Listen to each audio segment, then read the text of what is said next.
This is the 2025 Kubota RTV-X Cab, and you're probably expecting the next thing that I'll say is this is the 5 things we love and the 5 things we hate about it, but it's not. We'll get to that in a later video, but we wanted to take a minute before we talk about what's good and bad about the Kubota and just take a look at this rig overall. Kubota isn't known for making recreational side-by-sides because they don't build recreational side-by-sides. What they do is they have one lane, and that is utility, and they stick to it, and they stick to it hard, and that means that this UTV is different than any other UTV on the market. So today we're going to take a look at 5 fascinating things about the 2025 Kubota RTV-X Cab, and then talk about who this machine might be for. Let's jump right into it. The number one most fascinating thing about this vehicle is look under this flap. That is a naturally aspirated 3-cylinder diesel engine. Now, you may know Kubota primarily for making tractors, and this is a tractor engine. Now, there are a couple of great things about that, and there are a couple of bad things about that. The first thing that's wonderful about a diesel engine is that it will run literally on pond water or kerosene or whatever. So if you're on a remote job site, or you have a bunch of off-road diesel around to run your tractor and maybe your power washer and whatever else, you can throw it in this Kubota, hit the key, and it will go. Now, the drawback is this engine has 23 horsepower. Yes, 23. That's the same as like a Honda CRF 250 dirt bike. Because it's a diesel, it does have more torque, but we're talking about 50 foot-pounds of torque. This engine is built for reliability and ruggedness and getting up and doing the job every morning, but it's not going to win any races. Still, it's big, it's iron, it's diesel, it makes a clatter. If you hit the gas, it kind of rolls coal. It's really cool, and it's a fascinating feature of this rig. Okay, the second most fascinating thing about this Kubota is, as I said,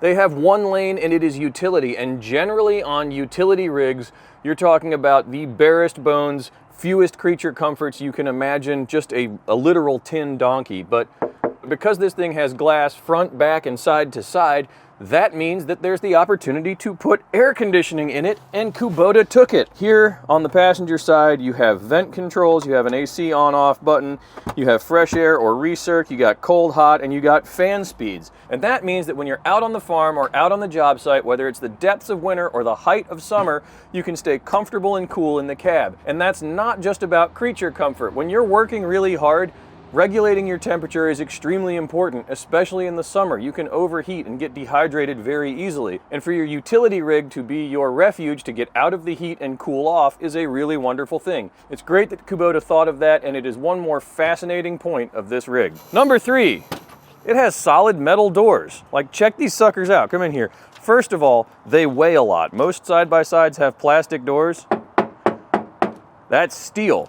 It has a hydraulic jack to get the doors open so that they take no effort to close, and when you open them, they're almost self-opening. Check that out. And then they've got this gigantic piece of rubber weather stripping all the way around the outside. So you're not gonna get the weather, you're not gonna get the cold air, you're not gonna get hot air or water or mud or whatever coming in. It's fantastic. The other thing that's fascinating, it has automotive style actual glass and hand crank windows. This is what's cool and utilitarian about this rig. Kubota thought of the luxury of having roll down windows, but they stuck with the simplicity of a hand crank. That is one fewer thing to break, one fewer electrical connector to mess with if you have to take the doors off or you have to do maintenance on this thing. Super simple and makes a lot of sense. The door latch is this big, healthy, like chunky lever. Everything just feels well built and solid and like it's going to last a long time. Not only is it fascinating, but we like it. The fourth most fascinating thing about this rig is how the diff lock works. Check it out. It's a little pedal that you hit with your foot.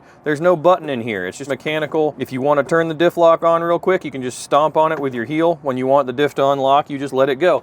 And if you need the diff to stay locked, push the pedal down and pull up on this little cable and it stays locked until you tap the pedal again and it unlocks. What a simple solution. Again, one fewer electrical connector to mess with. It's old school. It's about as technologically advanced as like a bolt-action rifle, and those were introduced for World War I. Kubota kept it easy to service, and it just works. And you can turn it on and off at will just by stepping on this pedal. And speaking of that, there are all sorts of crazy mechanical features in here that on other rigs would be an electrical connector, and in here is mechanical. Check this out. You've got a throttle control.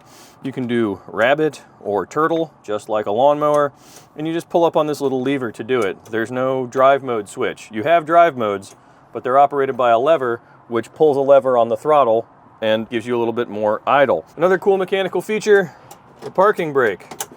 You know, you don't have a park, you just have to put it in neutral to stop, so you just pull the parking brake and you're frozen on a hill. You've got just this big lever to do the steering wheel tilt. It's nice that they thought of steering wheel tilt. It's just cool and old school, and everything is designed to work, to not break, and to last forever. The fifth most fascinating thing about this rig is the bed. It is steel, it has a spray-in bed liner, and it's huge. This thing has 1,000 pounds of payload capacity, and you can imagine fitting 1,000 pounds of stuff back here. Most side-by-sides have small plastic beds, which plastic is rugged, but if you hurt it, it's hurt. If you scratch it up, it's scratched up. This thing is, if the bed liner comes off, you just respray it, and it's steel, so it's a lot tougher than plastic. And there's another couple of tricks up its sleeve. You know those K trucks, those little tiny Japanese pickup trucks from the 90s that are popular now among the importers? Well, they all have beds that can fold flat, so that if you don't need a pickup bed, if you want a flat bed, you've got one. Well, check this out. Kubota does the same thing. You just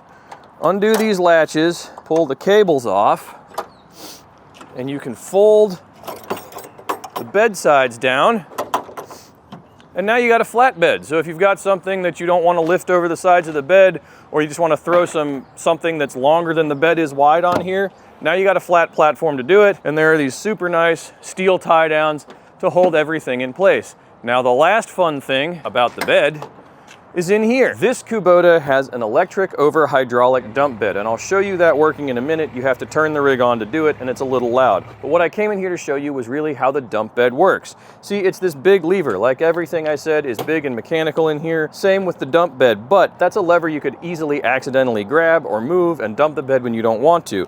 Well, Kubota thought of that. There's an interlock.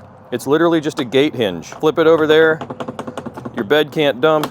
If you need to dump the bed, you just move it out of the way. What a genius solution. It's so simple. It's literally a $5 part from the hardware store, and it keeps you from doing something goofy with your side-by-side. We love that kind of stuff, and it's pretty fascinating. How many other rigs have those clever little features that aren't a button or some kind of whiz-bang piece of technology? Kubota's marketing department said, no, no, no, no, no. We are a utility side-by-side company. Let's build a utility side-by-side. Okay, so with all that out of the way, with the 5 fascinating features covered, let's talk about who this rig is for a little bit. And it's for the individual who has a lot of work to get done and isn't necessarily worried about their rig being the prettiest or the most whiz-bang or having all the fancy technology. The Kubota has all the functionality of a rig with electronic switches for everything, but everything's mechanical. It is designed to work every day, regardless of the conditions, for a long time. And now, with the cab option, you get air conditioning, and there's even a stereo in there. Now, it's not a big boom-boom stereo controlled by a fancy TFT dash. It is literally a Jensen head unit from Walmart and a couple of speakers, but you've got tunes on the go, and you've got air conditioning, so you can stay comfortable while you're working, which keeps you working longer and getting more tasks done in a day. Now, the last thing that's fascinating about this rig, as it sits, that's $28,000 or $27,999 to be precise. That's with the cab, that's with the air conditioning, that's with the stereo. This is the fanciest RTVX that Kubota sells, and it still comes in well under the cost of the competition. And if you really don't need any of those creature comforts, if you really think you can get by without air conditioning, you can pick one of these suckers up for like 17,000 bucks. Which makes it really hard to argue with, especially if, as I said, your goal is to work hard with your side-by-side. Okay, so those have been the 5 fascinating things about the 2025 Kubota RTV-X Cab. Thank you so much for watching. Remember, please, we're trying to get to 25,000 subs by the 4th of July, so if you haven't, hit that subscribe button, show our bosses that you care about what we're doing, and then comment on this video and give it a like. It really helps us out. When you've done that, head over to utvdriver.com where we've got news, reviews, and buyer's guides. You can find us on all the social media channels 7 days a week. We'll catch you around. Thanks for watching.